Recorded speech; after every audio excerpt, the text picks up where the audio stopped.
Hey guys, Merry Christmas, Happy Holidays, all that good stuff. I decided as a little Christmas present to everyone that I would put up episode 12 of the production podcast public on the channel. So this is episode 12 of the podcast, breaking down the session from my 4 Year Strong Christmas cover. Hope you enjoy.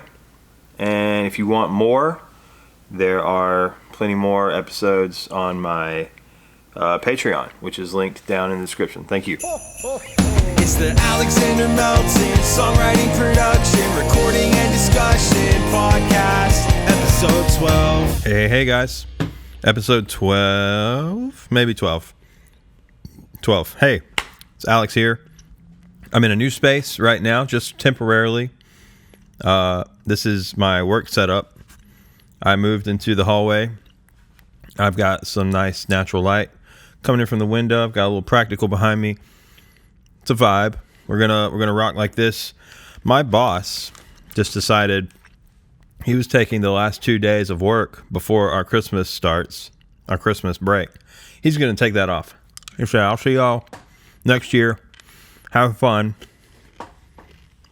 Peanut butter M&Ms." So it's just wild and out time. There's no projects to do. There's nothing to prep for in January, really. So I just brought my setup so I could record some podcasting. This is terrible. I'm eating on mic. This is awful. They're addicting. I'm sorry. I can't help it. They're so good. So, okay. Let me get into this. If you haven't already been able to tell from the title, this is my 4 Year Strong version of This Christmas. Now, this is really, as much as I talk about 4 Year Strong, as much as I love 4 Year Strong, this is really my first foray into, formally, putting something out there in the world that is called my take on 4 Year Strong. This is Alex Melton's attempt to replicate the magic of that band. I've done a few easycore projects. I've done some stuff with some aggressive vocals. I've done even some covers that they've covered themselves. And so I get the comparisons quite often, the 4 Year Strong version or whatever. But this is the first time I'm putting something out there saying this is my take on the band. And, that's kind of nerve-wracking because they are skilled at playing, at writing, at arranging. This is no small feat. I feel like the Blink-182 stuff I do is a little bit easier for me to wrap my head around. Just me personally. It's I don't know. It's a more simple version of pop punk. Not saying bad, not saying better or worse or good or just different. It's a simpler version for my brain to comprehend. Now this stuff it's like pop punk plus. It's like the next level. And it's fascinating to get your fingers wrapped around these parts and figure out what works on the drums. There are some tropes in here, of course, that I pull from just my extensive listening of the band. This intro, especially with these guitars. Is it this guitar? Yeah.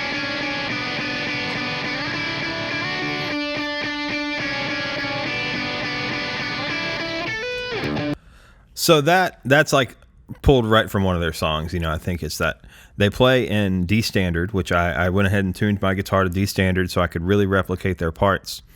So you're playing a lot of these E major shapes, but they're D major because the whole guitar is a whole step lower. So I had these 3 guitars in the beginning, right? Here's the second guitar. Just doing some of that chaotic stuff that they do with the harmonics and just feedback. And then the third guitar is doing some preemptive chugging, like something's about to happen.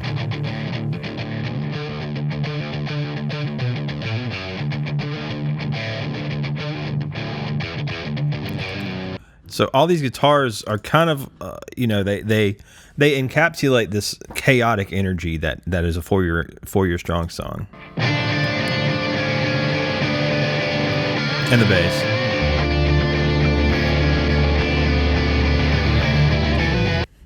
So, that right off the bat, I'm like, all right, I really have to arrange this to where it sounds, because it's not just writing, it's not just recording and production, it's the arrangement, it's everything. You have to replicate everything about the band, or at least try. Especially with these drums, I lifted this part from, one or two or three 4 Year Strong songs have this exact tom beat probably.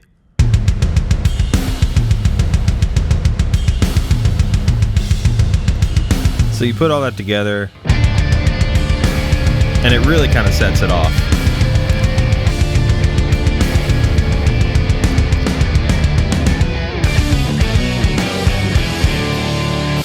And their guitar parts are so huge; they're just massive.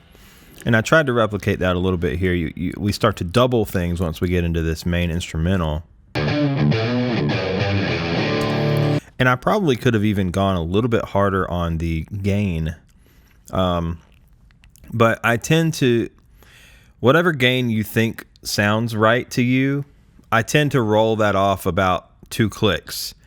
Roll back, whatever sounds right, just roll it back like 2 clicks. Because once you get it in the mix with everything going and the compressors pumping, you want to retain a little bit of the clarity there. Scooping out some low in here, adding some mid-range to that one, slightly different EQ to that one, just so they're even more differentiated, because they are the same guitar and the same amp and the mic and everything's the same. So, treating them a little bit differently and then panning them out, their different performances.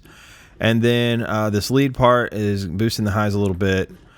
So, I don't know if it would have been better to go a little bit heavier with the gain, but I think it worked out okay in the context. This is the iconic riff from This Christmas, right?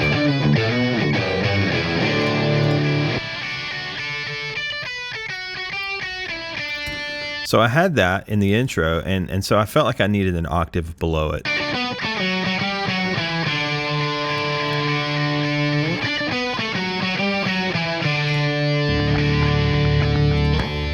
So, everything, all the guitars, it kind of opens up from that beginning intro where everything's just like, everything's doing its own thing, and then it just kind of coalesces into one kind of like almost unison, like this is the part that is like the main part. So we can listen to everything in context here.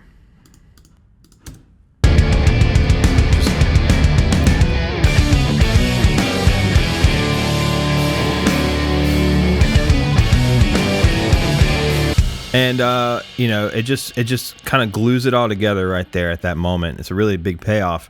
Now, you can see the punch-ins here on these rhythm guitars. They're so good at these like transitions, these little like flare type of licks that just get you to the next part. You're not just chugging away at a note and then you switch it for the verse and now you're on a different note. There's something that leads you there. And, I went in and punched in this part here.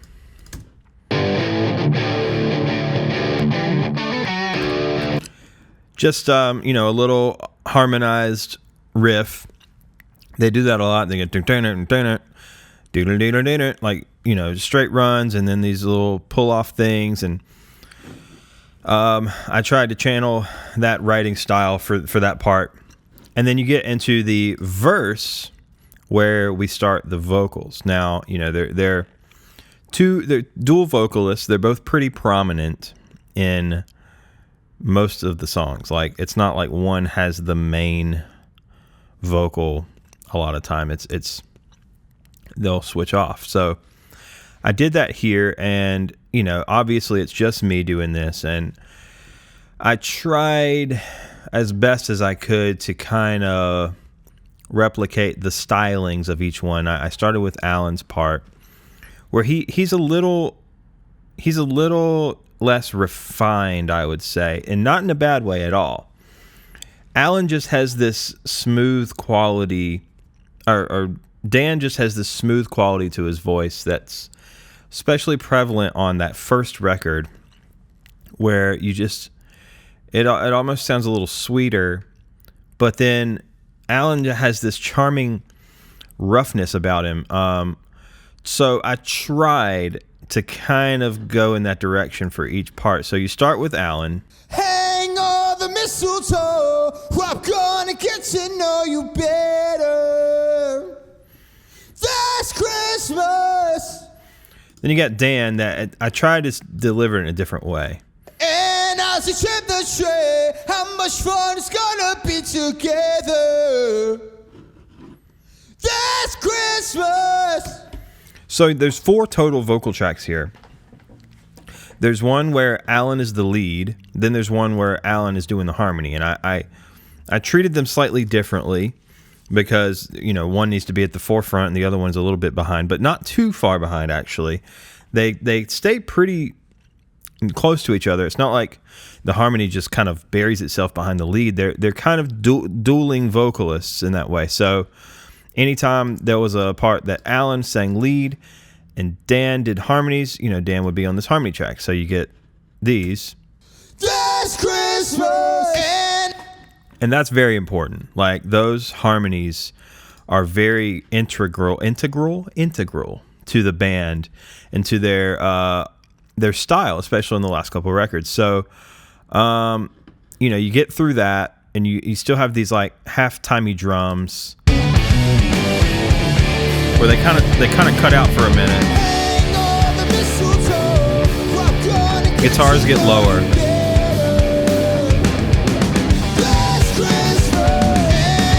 And that right there, that this Christmas, musically, those vocals are kind of being undercut by this incredibly busy riff here from the guitars.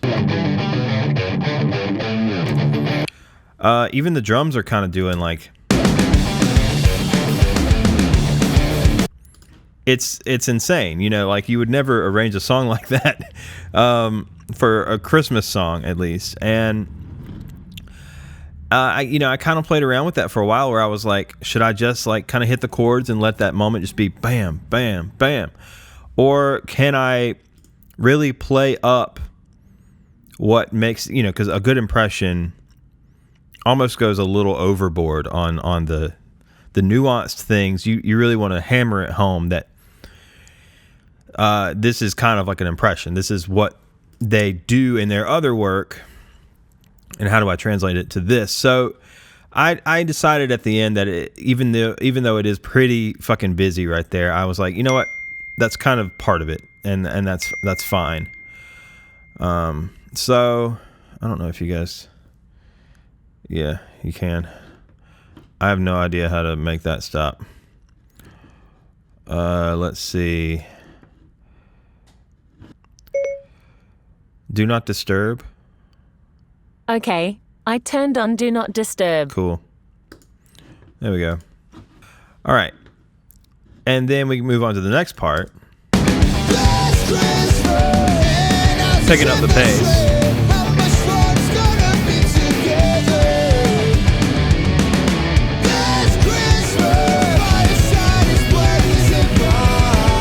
So, you had these two vocals here. I mean, these two guitars here. And then in the second part of that verse... Stop recording. No, don't stop recording. All right. I added in this little lead that...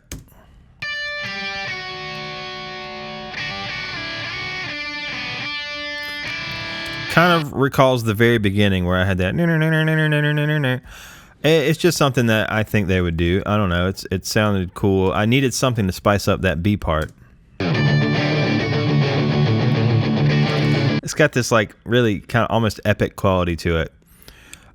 So we move on to the pre-chorus, and this is where it kind of gets ridiculous. Like, I abandoned all pretense of following the chord progression from the original. I just pulled a very pop punk like 5/6/4, And the melody's pretty similar though. At least for my purposes, it was close enough. But this is really where it starts to sound like 4 Years Strong, with these drums just fucking hammering away at the double kick.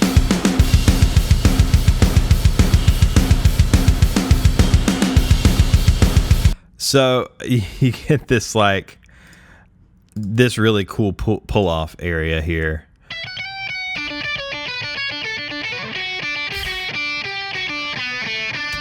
I was really proud of this, even sloppily played.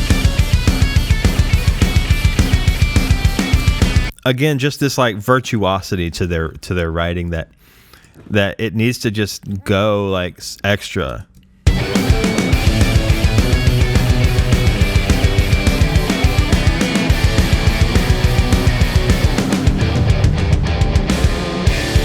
And then that little, just that dissonant, skrrr. They're so good at adding in these things that, I don't know, the dissonance pays off immediately. It's just this split second of a weird, out of left field thing that just pops right back into place.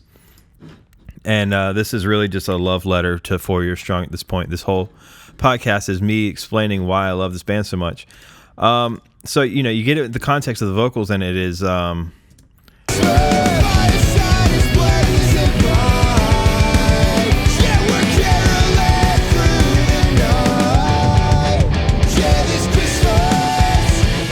So, okay, the if I had to pick one moment that I perfectly encapsulated the vocals, it's that "Yeah, we're caroling through the night" from the Dan line.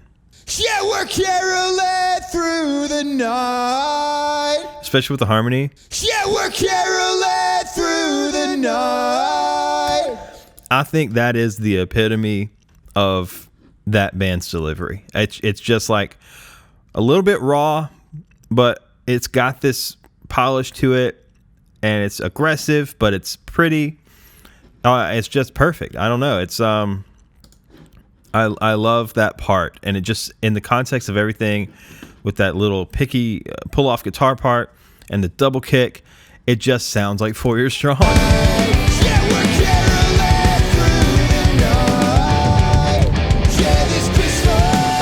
I think there was another cool little area here. Yeah, just another little run. They like to do the major key run, whatever. So we get to the chorus, and this, I will admit, this is almost just lifted straight from that one song. Oh no, I'm not gonna think of it. Let's the name of it, from that EP they put out, 4 Year Strong. It's one of their top songs, I think. Go down in history, right? Yeah, that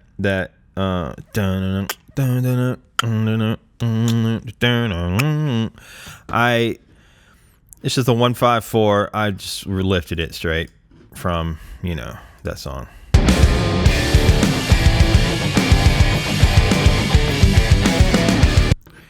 But, you put the melody over it. Yeah, this Christmas will be a very special Christmas for me. Let's go! So yeah, I mean, it just worked for me. And these guitar parts here, they're pretty simple.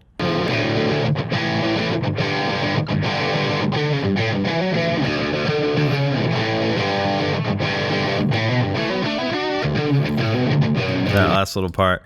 It's always important, though, when you do these runs, there's got to be a feasibility aspect, right? Because if they're just like doodle doodle doodle doodle, and the very last eighth note is up here, and then beat one is like this chord down here, you can't necessarily doodle doodle doodle doodle doodle and then get there in time. So you almost had to leave this space where it could feasibly be played live, so doodle doodle doodle doodle doodle. So you drop that last eighth note.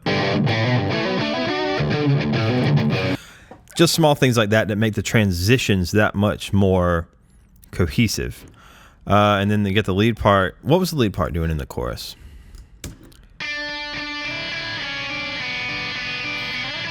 Again, more of that drone E stuff, or D stuff.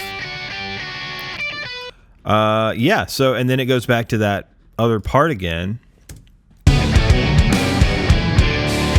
And that's really the end of the song. That's, again, I could have done the whole thing, I guess. I don't know. I was just pushed for time, and I felt like I needed to get that out.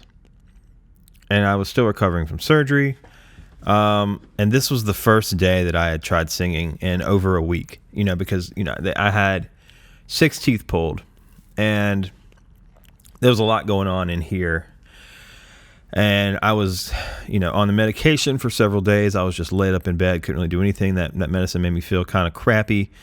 Once I started getting out and about, I couldn't risk opening my mouth wide enough to be able to get all these aggressive parts out and the takes that I knew it would need. Obviously, this stuff takes a while. You can see the numbers. Well, it's hard to see the numbers because I rename everything. But if we go to like the Allen, can I even see? I guess not. When did I name it Allen? Allen. Well, it's kind of hard to see. But, the number of takes is way more than what you see here, what's represented here. You can see the comping where I would sing just this phrase, and I would just go in and punch this phrase, and this phrase, this phrase. All of these are individual takes that took a while to get to. And again, with the guitars, all this comping is here, just very visible on the surface. That I just punch in, basically. Or I'll go in, and let's just say I want to add something to the end, and I know I want to start on the downbeat of this measure. So I'll arm the track, and I'll go in, and that's armed, and it's where I need it to be, and the count off is just 1 bar. The click is muted, so you'll arm this, you'll get your guitar ready, and you'll hit space, and then you'll start playing. And so that's what all these punches are. It's not separate takes that I drag together. It's literally punched linearly. And that's how I record pretty much everything. Even with the drums, before I froze this track, because I had some buffering issues. I had to freeze the track and make it into audio. I didn't even know you could do that until I did it accidentally the other day. But, I would write the MIDI stuff straight into Contact here, and I would just kind of perform it, then quantize it and adjust things as I go, and then just keep linearly adding on to each part until you get to the end. It's a very streamlined process. It works for me specifically as the performer / engineer / producer. I know what I can get away with, and I know the workflow can go really quickly, So that is kind of my take on a 4 Year Strong song. It is a little bit memey, of course. Stuff's over the top, But at the end of the day, I want it to be, like I keep saying, this whole channel has basically turned into a one high quality meme after another. That's what I want. I want people to say like, oh man, this is pretty funny. This is spot on and funny. Like, how did he do that and make it listenable and watchable? And that's kind of what I want to go for. So hopefully that's what I achieved. We can talk about production really quickly on how to process all of this. The guitars were recorded with my Telecaster single coils through my Tiny Terror with the gain pretty much all the way up, almost all the way up, running through a compressor, and I think that's it. Telecaster, compressor, Tiny Terror through my new Sennheiser E609 guitar amp. I just hung it off the front of the cab. This was the first project that I used that new mic on, and I really like it. I really enjoy.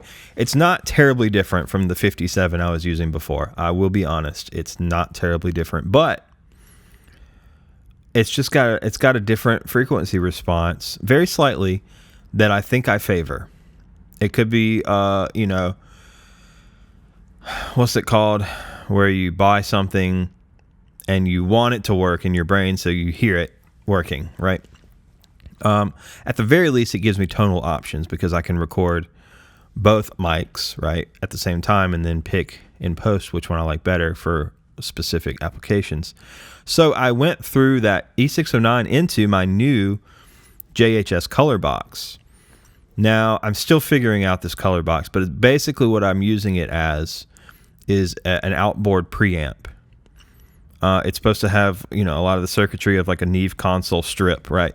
It's got this really nice 3-band EQ on it with variable frequency selection.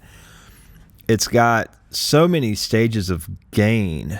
There's like a high mode and a low mode. I've been using the low mode with it in preamp mode here, and just 3 out of 5 on the selector, and then kind of maybe like a 7 on the gain knob, and then like straight up and down on the master volume, just to try to give it that extra character, I guess, is what you're looking for in an outboard preamp.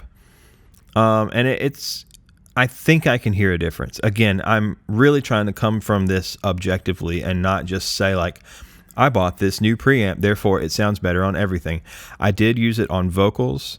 I did use it on guitar, and I used it really on bass. Like I DI'd the bass into that preamp, and I tried to go a different route than I normally would on bass. I've never really been happy with my bass tones.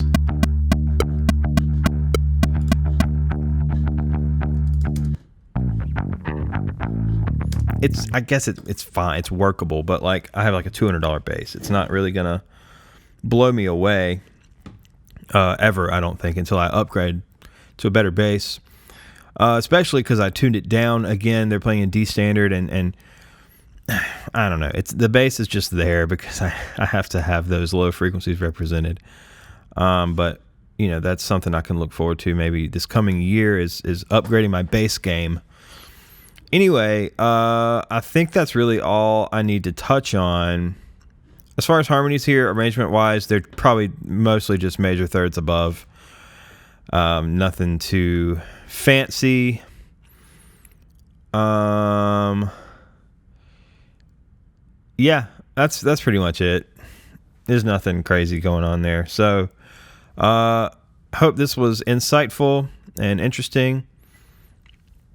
I'm trying to put together some form of like a year in review type thing where I can go through the channel and kind of start from January and just kind of give commentary on certain things as we go. Maybe some behind the scenes a little bit. So I'm trying to figure that out. So hopefully that'll happen before the new year. And I'm going to try to get at least 1 or 2 more musical projects out before January hits. A lot going on in my life right now.